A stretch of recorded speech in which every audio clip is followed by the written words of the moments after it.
สวัสดีครับช่องอองแองชาแนลนะครับผมห่างหายไปนานวันนี้อยู่กับผมที่ร้านตัวเองนะครับร้านก๋วยเตี๋ยวดูบรรยากาศฝนตกถนนหน้าบ้านหน้าร้านนะครับเละหมดครับเดี๋ยววันนี้จะพาไปกินก๋วยเตี๋ยวของผมเองนะครับ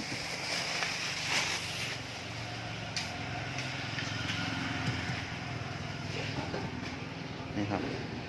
นี่ขายไป10 กว่าถุงแล้วครับก็โทรมาสั่งครับลูกค้าโทรมาสั่งจะเป็น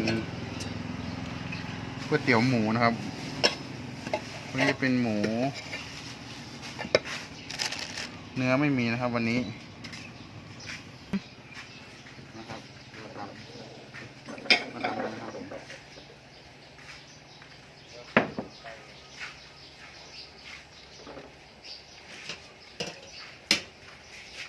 ทำเองกินเองใส่หลายๆโหลครับของเจ้าของลูกค้าก็หลายเลยของลูกค้าก็เยอะเหมือนกันนะครับธรรมดา30นะครับพิเศษ40 บาทลองมาชิมกันได้นะครับก๋วยเตี๋ยวท่านอองครับอุบลราชธานี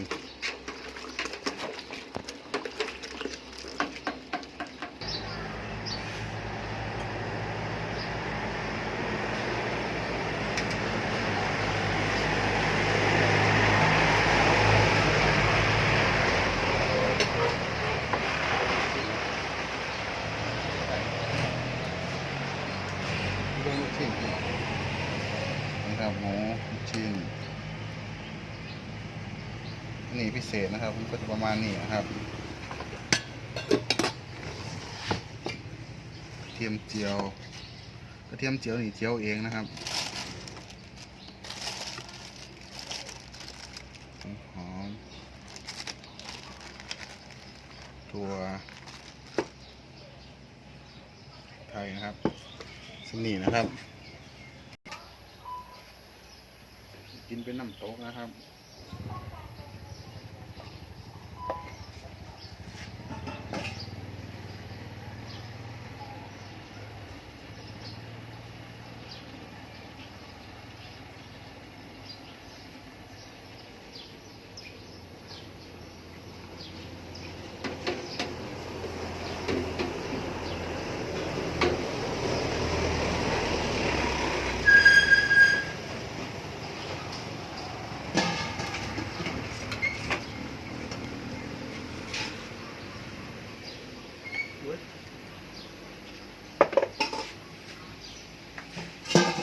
ไปครับไปกินกันสวัสดีเป็นทางการนะครับร้านผมเองนะครับ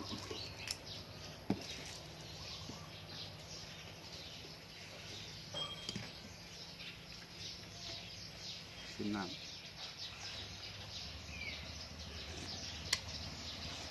นัวครับปรุงให้เบิ้งเด้อน้ำปลาน้ำส้มครับ1 2 3พริกเผาครับช้อนหนึ่ง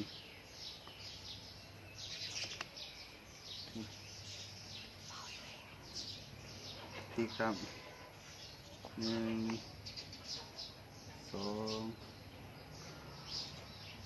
3น้ำตาลช้อนหนึ่งครับ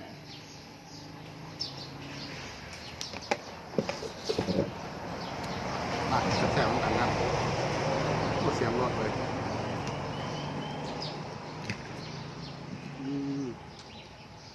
เบิ่งครับ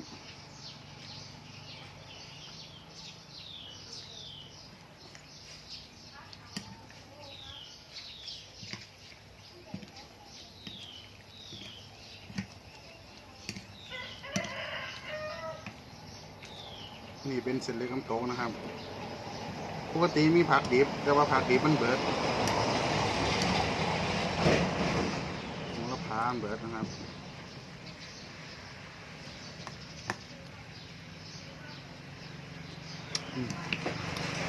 มาครับ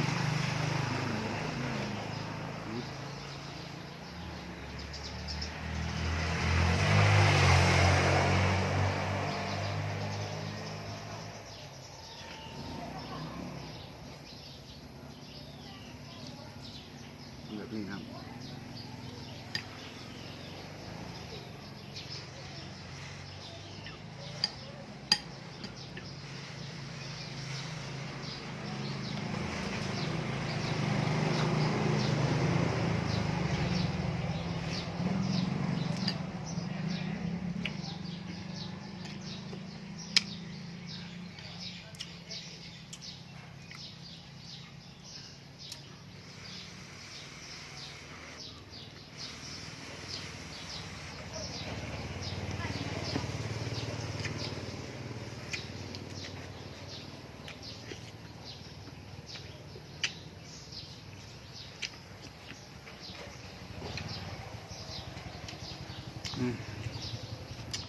แซ่บมากครับผม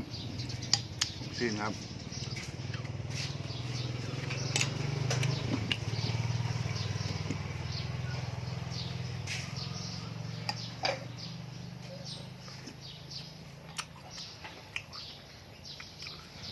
กระเทียมดองครับลูกค้าสามารถขอได้นะครับกระเทียมดอง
สุดยอดครับ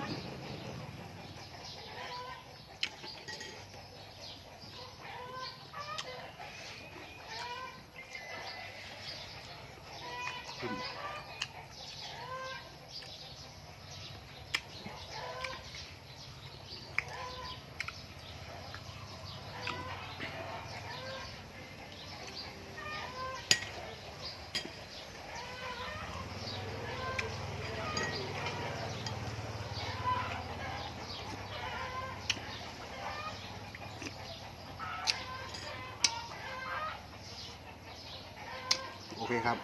สำหรับคลิปนี้ใครที่มักกดไลค์กดแชร์กดซับสไครต์ผมนะครับเจอกันคลิปหน้าครับผม